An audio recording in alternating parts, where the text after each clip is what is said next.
Dream of Me This Christmas Eve, written by L.A. Sartor, narrated by James Angell.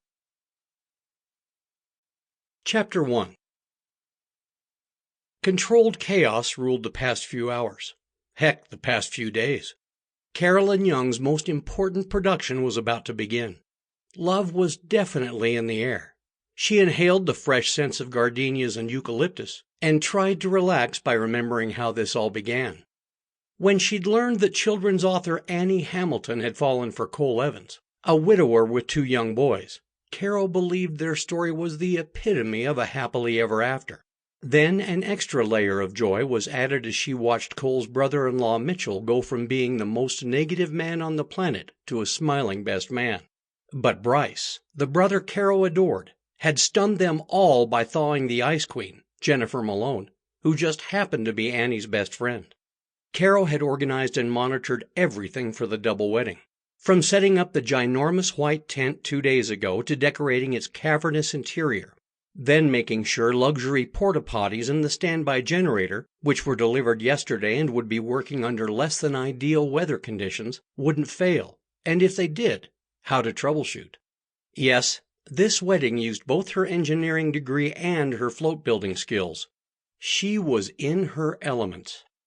This morning she was up at 5 checking her lists and plans, ready for the caterers, the 2 coat check attendants, and the valets.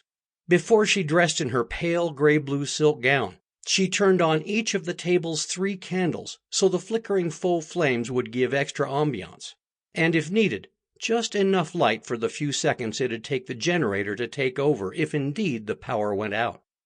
Stop! The moment is near. Just stop.